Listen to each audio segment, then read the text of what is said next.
Levack and Goz here with you on 104.5 The Team, and I've been trying to track this guy down for a while. I think he's one of the rising stars when it comes to college basketball. Dallen Cuff joins us, and Dallen, let's get into this. The number one team, who is the best team in college basketball after the Duke Blue Devils suffer that loss to Boston College? I mean, it's a tough question right now. It's hard to look away from Villanova. They are undefeated. We thought they'd have a little tougher schedule in Atlantis. We thought they'd maybe find a way to play, Purdue or Arizona, but those teams crapped out the first round of that tournament. Right now, it's just they're so consistent. Whether it's Jalen Brunson or Mikal Bridges, or last night when they played Temple, Amari Spellman, the redshirt freshman was tremendous, showing how good a shooter he is. I mean, there aren't many times you see a center feeding the post to Brunson, one of the best guards in the country, and then he kicks it back out to a center for a big three. I mean, they're a complete team. And Jay Wright, they know what they're going to be. They're going to defend, they're going to rebound, they're going to attack, they're going to execute. They can play at a slow tempo. They can be opportunistic in transition. They can beat you in the half court. And right now, I'd say they are the best team in the country. And I'm excited about Big East play because the Big East this year is a deep conference with a lot of really talented teams. So I'm interested to see them get tested, I think, at the highest level they've been within that conference. 4 straight Big East titles, but I think this year is going to be the most tested they've been within conference. Yeah, you bring up that point about the Big East Conference. It feels like that conference never gets as much love as it used to be because some of the traditional powers have moved on. So you believe Villanova, maybe even in comparison to the ACC, that conference will be enough to get them ready for February and March basketball? Absolutely, and that's the difference. I mean, a couple years ago, it was night and day what the old Big East was. I mean, it was a bad conference. It was Villanova and everybody else wasn't performing at the same level. But every year, those programs have gotten better as they've gotten the foothold and found where they're going to be. And like that, changing the conference takes a lot. It takes a lot of question marks from the administration, from the kids that are coming there, from the coaches to not knowing what's going to happen. Now they're locked in. They know who they are as a league, and now the league has been proved. I mean, Xavier is a team that could be playing in the Final Four. Creighton's one of the best offensive teams in the nation. Marquette can really shoot it. I mean, they've got teams. Providence gets in there, and they're going to have a chance to get into the NCAA tournament. I mean, there's a bunch of really good teams in that league, and they're going to be battle-tested for sure, especially when they got to go on the road to these places because, I mean, this is the biggest game of the year for a lot of these teams to have Nova coming into your house. And I didn't even mention Seton Hall. Seton Hall's a team that could be playing in the second week of the tournament, and it's veteran-laden and really a tough, physical, talented team. That conference is really good. You can catch him a part of the ESPN college basketball coverage on television. Dallen Cuff joins us here on 104.5 The Team. Let's get into Syracuse, Georgetown, one of those old-school Big East rivalries.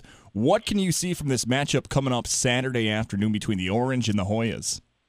It's funny because brand names, I mean, it makes you feel nostalgic. It makes you excited. But, it gets the CBS, primetime network slot that it used to get 5-10 years ago when it deserved that. The problem is neither program is even in close range to where they used to be. And we'll start with Georgetown. Patrick Ewing coming in there trying to rebuild a program. I understand what he's doing, trying to learn from winning, teach some winning habits, start to understand what it takes to win games. But they played absolutely nobody. Syracuse will be their first even relatively decent test. And as it comes to Cuse, I mean, their talent level is just down. I mean, it takes a lot for them to beat good teams. And they had a good win against Maryland at home. I understand that. But, I mean, they pretty much go as Tyus Battle and Frank Howard go. I mean, between those two guys, they use more than 50% of their possessions. That is a high usage rate for two players in college basketball. If those guys can't score, they can really struggle. The only other thing they can rely on is if teams do struggle the 2-3 zone a little bit and they turn some teams over, they can have a chance to generate some offense. Other than that, they got to crash the glass. They are second in the nation in offensive rebounding percentage. They do get on the glass, and that's sometimes their best offense. Just throw it up there and let their bigs go get it. But that's not going to beat really good teams. That said, Syracuse should take care of Georgetown pretty handily. I mean, I like Jesse Govan. I hope Georgetown, because of the brand name they are, returns to the team that we all remember, but they are far off from it. And Syracuse should win this game comfortably at home, but when they get into ACC play, I think we'll see where Syracuse really is, and that is going to be a middle to back of the pack ACC squad. As someone who was born and raised in Syracuse, I love that answer. And earlier on, we had former Syracuse. I love it, man. Of course, I love that Syracuse is going to beat Georgetown. I know the whole tournament and everything down the line is going to be tough, man. We had Eric Diefendorf on the show earlier. Be careful. Diefendorf might have been talking some smack if you had taken the Hoyas over the Orange. You remember his days back then. I'm sure he'd probably smack me through the throne. I mean, that guy was testy as they come, but he could play as well. I mean, I think it's funny. You take away they're going to beat Georgetown. The concerns of the ACC you're not worried about. You just want to beat Georgetown. All right, that's cool. Yeah, a little bit. Like here's the thing about Georgetown now. You brought it up and you were polite about it. Georgetown's played Guilderland High School. They played the Hamilton Street Hawks Boys and Girls Club. They haven't played anybody. That schedule, although they somehow were getting votes a few weeks ago in the AP poll, those wins enough. That's egregious, by the way. Right? That is egregious. Any AP voter. That you have to be able to watch the games. You cannot just look at a schedule, look at the box score, not even the box score, because that you're only looking at the actual record. If you don't actually watch that team play, they are not even close to a top 25 team. And as I said, I understand what they're trying to do in rebuilding the program, but you can't misconstrue that record with any team that's even a decent college basketball team that could even be sniffing the top 25. See, Dallen Cuff is an Ivy League guy, so that makes me smarter just by agreeing with him. That's how that all works out right there. I don't know about that. Dallen Cuff joins us right here on 104.5 The Team. So we're here in the Capital Region. Yes, there's Syracuse basketball fans, but there's Albany basketball fans, there's Siena basketball fans, and it's the mid-major of college basketball. It might not be Siena or Albany, but are there any other mid-major programs right now that you could see having a deep run later on in this season?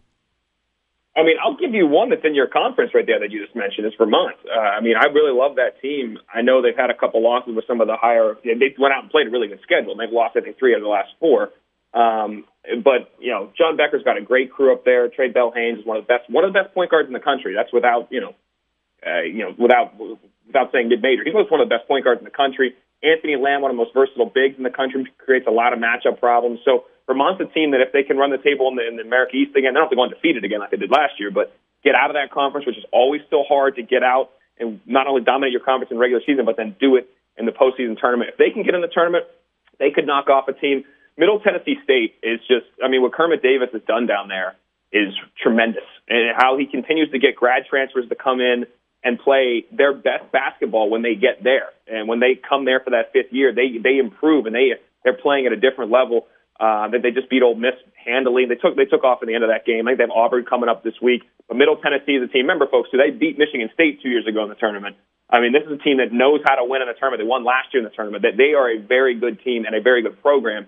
So Middle Tennessee should absolutely be on your radar as a mid-major team that could make some noise and possibly get themselves in the second round of the NCAA tournament, or second weekend of the NCAA tournament. Write those notes down when the brackets come out, those teams that can help you win your office pools. It's funny, it's months later, about a year and a half ago, I'm covering the NCAA tournament in Providence. I'm sitting next to Dallen Cuff, and all of a sudden I think, wait, wasn't that dude... He's on ESPN now. It's great that all of a sudden, 18 months later, after spending those 2 12-hour days there in Providence, I'm seeing you do great things. Dallen Cuff, make sure to catch him out. Studio coverage and all those things. College basketball on ESPN. Dallen, appreciate the time, man. Let's talk again soon. Absolutely, man. I'm glad you tracked me down after that 12-hour marathon at the dunk. It was a fun day, but that's a long day. Let's do it again. Take care, man. See ya. Later.